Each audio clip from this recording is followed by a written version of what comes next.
Every day in both urban and rural Kenya, thousands of bodabodas transport people and goods. They have become the lifeblood of daily transport. Amid the bustle, the ground is shifting quietly to the adoption of electric mobility in the country.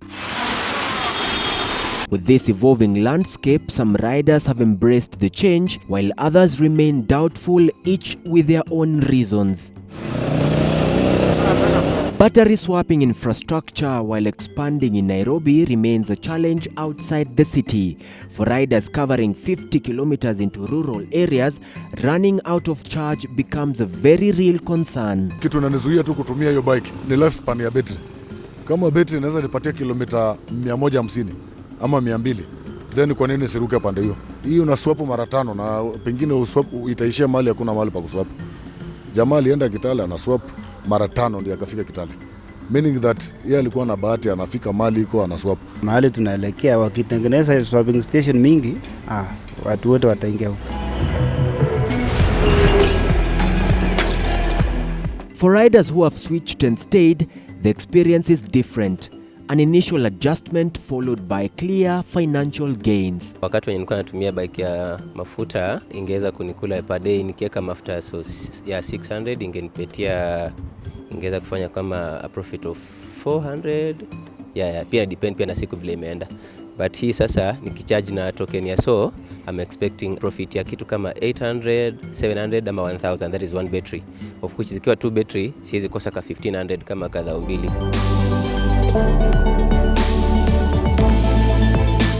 Kenya's transport sector is undergoing a quiet but significant transformation. For decades, petrol-powered motorcycles have been the bedrock of the Kenyan transport industry, powering livelihoods but as well causing urban air pollution. But today, that narrative is slowly changing.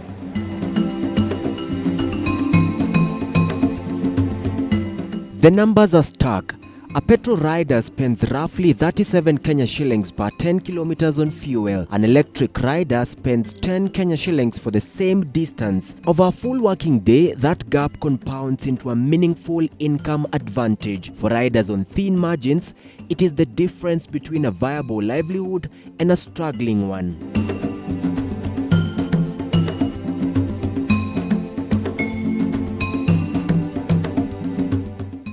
That economic reality showing up in the data. According to the Electric Mobility Association of Kenya, electric motorcycle registrations have grown from 678 units in 2022 to approximately 24,000 by 2025, now representing more than 7% of all new motorcycle registrations. Rapid growth, but from a near standing start, and the road ahead is long.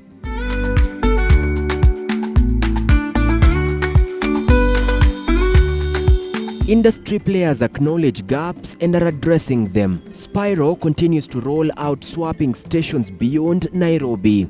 Rome designs bike for African roads, optimizing handling, load capacity and durability. The fact that it's been built with our customers in mind, it's been designed to withstand the African terrain, and also the fact that you get full ownership of the bike is also a good feature. You are able to charge anywhere, so that gives you the flexibility to charge anywhere. You can charge from your house, and also to your point, we do have enough ROM hubs where you can go swap your batteries. Cost remains the most consequential variable. Spiro's electric motorcycles are priced between 95,000 and 162,000 Kenya shillings, with Rome's dual battery models reaching 296,000 Kenya shillings. Conventional petrol bikes retail between 190,000 and 250,000 Kenya shillings. The upfront numbers favor electric. But ask any rider what truly moves the needle, and they'll point you past the showroom straight to the fuel pump. The bike is unique in its own way, because if you compare it to the electric bike, this vehicle will give you over 100 kilometers in single charge. Meaning, if you swap your battery, and then you want to reswap your battery again, you will go over 100 kilometers before you swap back again your battery. We have also service stations all over the places.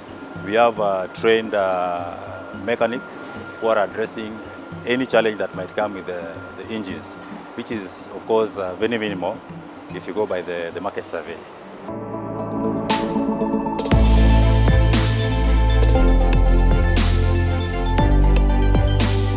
When you switch to the electric bike, you stand to earn more because it's cheaper to charge our batteries, and also you get more range. So right now I think what we need to do is more sensitization. I feel like not so many people understand what e-mobility is all about, from the grassroots level to our institutions. This is a new tech, and just as a new tech, there will be guys who either are taking time for them to adapt, but so far, so good. We have had a very good farm foundation since we started business here in Kenya. So we are planning to ensure that we tap onto all these counties, and not only tap, but to make our presence felt by having more vehicles on road and impacting on people and putting more money into their pockets. Recently, Kenya launched a national electric mobility policy designed to accelerate the adoption of electric vehicles, including e-bikes, a move that will help in reducing emissions by 32% by 2030. In 2015, the transport sector in Kenya accounted for 13% of greenhouse gas emissions, with projections indicating that this will increase to 17% by 2030. Electric mobility emerges not merely as an option, but as a strategic necessity. I call upon our development partners, the private sector and non-governmental organizations, to join us in this transition by prioritizing the adoption of electric vehicles. Electric motorcycles are slowly finding their place on Kenyan markets. While the shift to e-mobility has not been overnight, industry players say the adoption is steadily gaining momentum. Munene John, TV47, Nairobi.